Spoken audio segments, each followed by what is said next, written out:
Hey guys, thanks for tuning in. This is Optibotimus coming with another video review. And today we're going to be taking a look at the new Hot Toys MMS 312 of the Star Wars Boba Fett. Specifically, how he looked in Return of the Jedi. Now I also do want to apologize for how I sound. I got back from having a fantastic time at the 2016 BotCon, and as you can tell, my voice is completely gone. But I figured I'd still do the video and you can laugh at how goofy I sound. But for the package, you got a really cool image here. You got the figure there in the background. You got Star Wars on there. It doesn't say Return of the Jedi anywhere on there, which I'm kind of curious about because it is, like I said, specifically how he looks in Return of the Jedi. But with a lot of these new Star Wars figures, they're not being specific in what episode they come in. But as I said, this is his Return of the Jedi look. You come around here to the back of the package, and you got the various warnings and things of that nature. There's nothing really anywhere else on the package. You got that little kind of gray side piece here that carries over on the side. And then it is just a little bit of a shoebox type of package that opens up like so.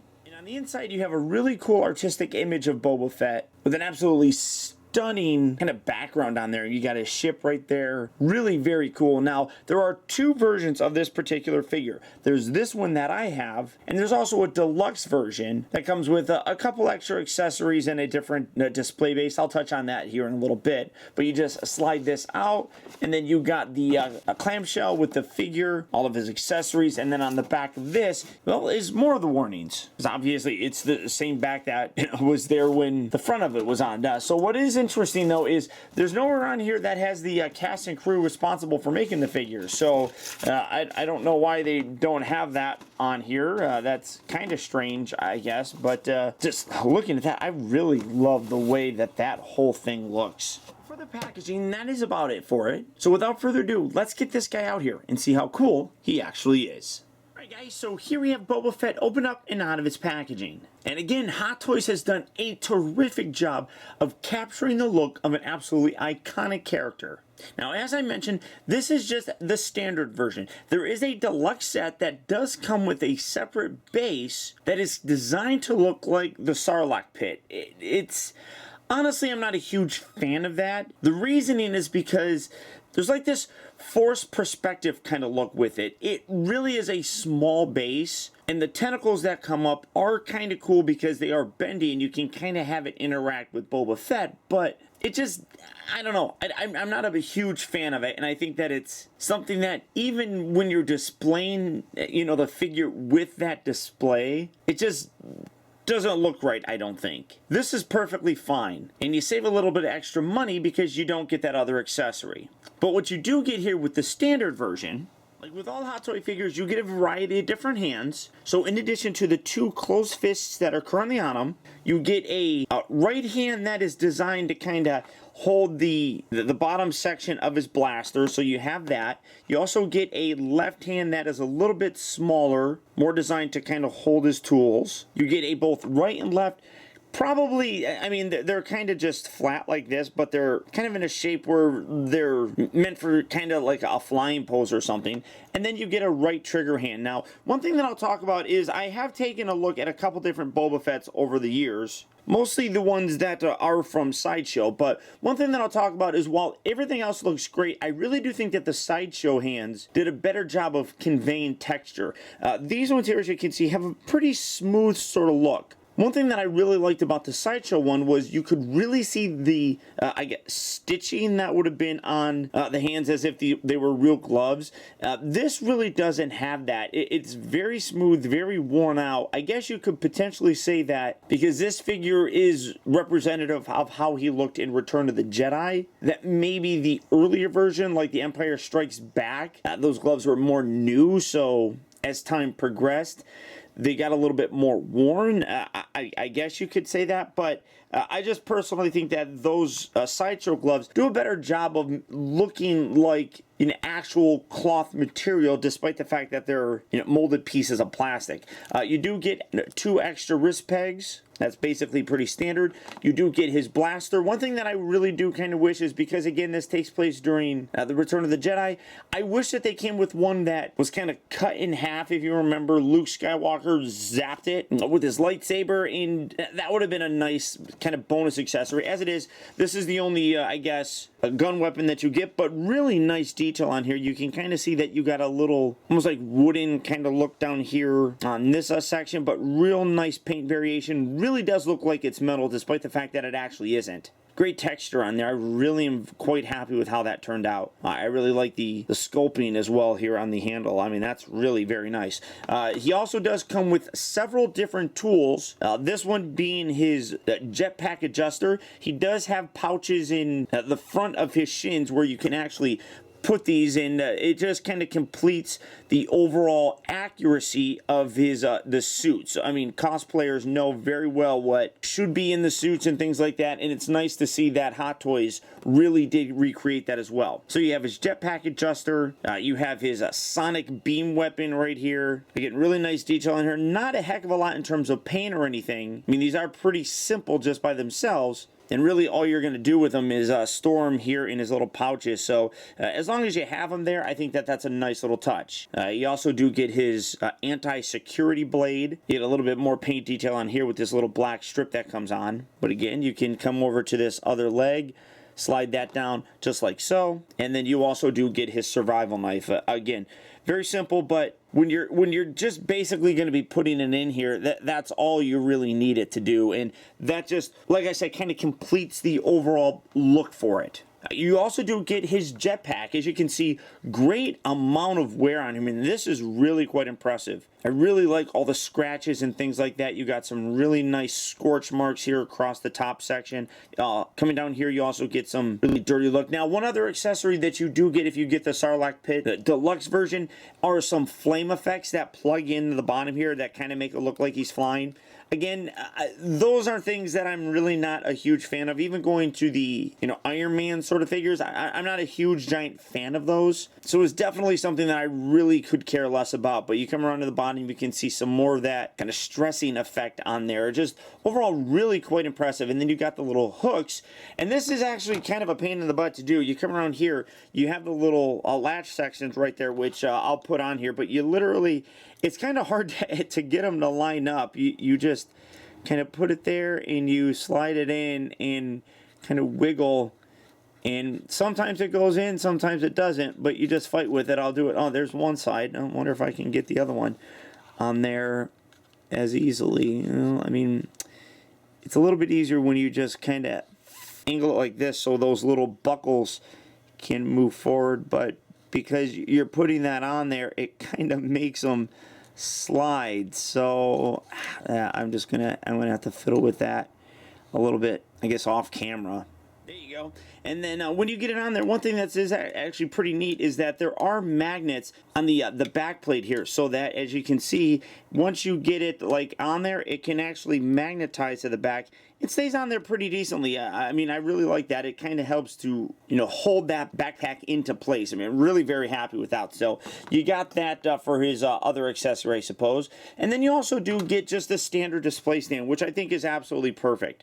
This piece right here actually can be put anywhere you really want. You can just slide this in there, and if you want to, you can put it there. You can bring it over and putting that, let's see, wedge that in on that side. Kind of get that in there. Can you put it right there? Maybe you can't put it in the front there. Yeah, maybe that's not long enough. It kind of looks like it would be. And yeah, you can just have to push a little bit. So you can really position this anywhere you want. And the other thing that's cool is this can actually come off. And what you can do is take all these different pieces from different release figures, and you can actually interconnect them, which is really cool to do. I think that's actually very impressive. You just take this off, and then the other ones can kind of connect on there. I mean, that's genius, if you ask me. And you can have a real large display, and I like the fact that they made it so that you can move this around, because if you do have a larger display, you can kind of position this where you want to create your own sort of diorama, I guess. So really smart that they did it. And then you get the adjustable cradle as well, which is nice. I mean, like I said, you get the Sarlacc Pit one that, and you can see it in the instructions. This is what they have here. So you can see that you got the mouth and everything, and then you got 3 tentacles, and then you also have one of the dynamic flight stands, which allows you to kind of display him looking like he's flying, and then you can wrap these around. But like I said, this is just too small, I think. It just doesn't look proportionate. I mean, I get what they were doing. Like I said, they're going with that forced perspective where it kind of looked like, you know, this is further in the background, but in person, I don't think it really looks all that great. I'm perfectly fine with this as a display, the option for the figure, but for the accessories, that's essentially it. And then coming to the figure himself, this guy is just detailed out to the max. As I said, this is the Return of the Jedi version, so some of the colors and things have changed. In Empire Strikes Back, for example, his gauntlets here were originally green, as well as his backpack. But by the time that he got to the Return of the Jedi, the colors changed on it. So that's really cool that the Hot Toys continued on with that sort of thing. But the detail on this is just absolutely exquisite. We already took a look at the amount of detail that's on the actual jetpack itself, and it really does carry over very nicely on the rest of the figure. You can see here on the back, you do have his kind of cape sort of thing. One thing that I do kind of wish that it had was this could go all the way over to the other side, obviously. Initially, it just kind of ripped off. But it would have been cool if the little, you know, holes were there that you could peg that in to those little clip sections right there. I mean, it's not accurate or anything, but I mean, he never had that kind of fully on his back, but it would have been kind of neat if they actually put that in there just to say at some point in time that was probably all the way over there. You can see that it has a really nice tattered effect. You got a big giant gaping hole right here, and then down here at the bottom, very nice in terms of the weathering and stuff like that. There is a wire that goes through the top section here, along the sides, nothing else, but you can take that around. You can just kind of position that where you want, kind of futz with it and get a real cool kind of look for it, but in general, very nice. The rest of the figure has a lot of those wear marks that his jetpack had across all of his armor. I love how actually, like, even here there's a dented in section. He has some dents right up on here on his helmet, which is, again, very accurate. The chest plate has those same molded dents and everything like that. Same down here with this crotch piece. So all those various wear marks are present in here. Not just the, you know, the paint, the actual sculpting of the armor is very nicely accurate. The helmet looks really very cool. You have his very accurate marks along the side here. You come around to the back, you got the little vents here. One thing that's kind of interesting, and I guess, I don't know why I'm going to note it, but they even went as far as getting the neck armor around here accurate. Now, what's kind of funny is that in the expanded universe, it's actually kind of touched on that armor around his neck actually protects from lightsabers. The expanded universe is no longer canon anymore, but it's still worth noting, I guess, that they still recreated that pretty decently in there. I mean, it is how it looked in the actual film, and it's carried over here in terms of the figure. They did a really nice job here with the Wookiee braids themselves. You can see that there's actually little tie pieces around them to kind of keep them into place, but you can see that it goes around here to the back. So really cool that they included that as well. You have the hoses right here for his flamethrower. They just kind of tuck in right here, so you can see that it is a little bit longer, so you do get a nice full range of motion with that arm as this kind of slides, but you do want to be a little bit careful because it could pop out. But like I said, you just tuck it up underneath the upper part of his shoulder sleeve section there. Real great detail with the pouches that he has, a whole bunch of them, none of them open or anything like that, but you got the ones around his actual waist, you got the ones here on his hips, you got the ones on the thighs. Again, you got those pouches down here where you can put his extra tools and things like that. Come around to the back and you can see all that extra detail just kind of lifting this up on the back of them with all the various buckles and things like that. It all comes together just really very, very nicely and just captures that look beautifully. You do have his left gauntlet with his missile and things like that. It's all just wonderfully recreated. Come down here to his legs, you got these little bits right here on his knees. And then, of course, you got his nice boots with the little spikes there on the front of them as well. So the level of detail is just spectacular on this. It really, really is. He does have an articulated viewfinder that can come down, so that's a nice little added bit of articulation. For the rest of it, you can see that the head is on a very flexible joint. You can get it looking left, right, or tilting left and right, looking left and right, looking up and down. When you look underneath here, you can kind of see like a blank face, and that's what they use to kind of put underneath there for the actual, I guess, head or so. So it's not removable or anything like that. But honestly, who would want to take the helmet off of them? I mean, it's just an absolutely gorgeous recreation of the various parts of Mandalorian armor and things of that nature. So you got the shoulders that move up and down. They can rotate. I mean, I would imagine that the body underneath there is the same body that we're always used to. But the way that these shoulder pieces are, you can't really rotate it all the way around. And about moving it forward, that's really about as far as the range of motion is on it. And it kind of gets hindered right up in that section. But they rotate at the upper part of the bicep. He's got 2 elbow joints, so you get a nice full range of motion there. The wrists do move forward and back.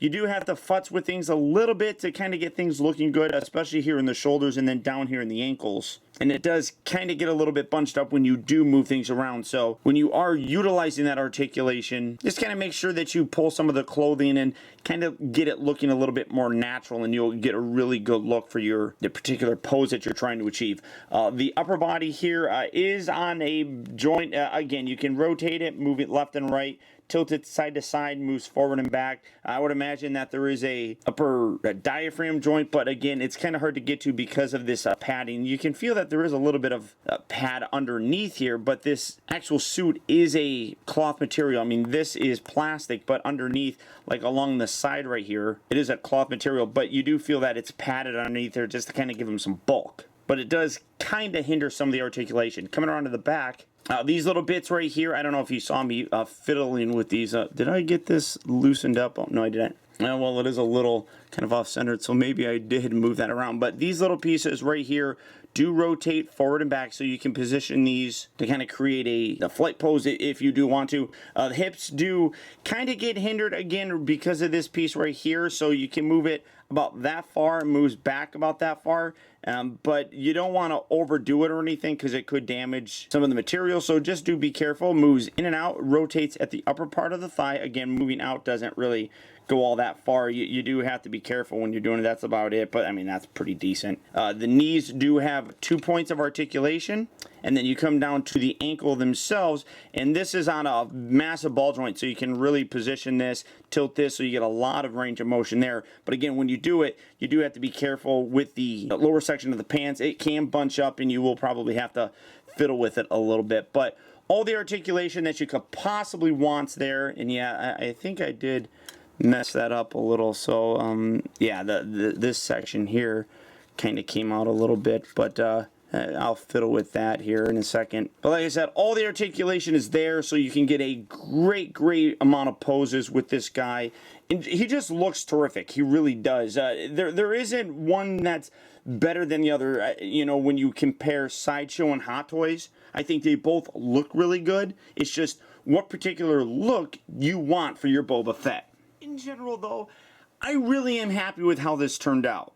As I said, there is no real better version, I don't think. When you compare this one to the Sideshow version, you're just looking at different films and different looks. If you're a fan of how he looked in, The Return of the Jedi, this is a perfect figure to have for it. All the details and just about everything that you would want in that version of Boba Fett is here in this figure. As I talked about in terms of the gloves, I do kind of like the Sideshow ones just in general because they have that extra texture on there. But that's not to say that these are bad at all. I just think that in that case, Sideshow went a little bit further than Hot Toys did in terms of, putting in those extra small details. But everything else on this guy is terrific. And I really don't think that a lot of Star Wars fans are going to be disappointed in this figure at all. It really did come out looking great. So if this is a guy that you'd be interested in adding to your collection, he is available right now at Sideshow Collectibles. So all you have to do is click on the link down in the video description. You go to Sideshow where you can check out availability on this guy, as well as the rest of the Hot Toys and Sideshow Star Wars figures. But beyond that, guys, that's about it. So once again, I want to thank you for tuning in. This has been Optibotimus. I'd really appreciate it that if you like this review, to please click that like button. And be sure to share this video. Also, make sure that you're subscribed in case you haven't already subscribed. That way you never miss a future review. And until next time, I'll talk to you later.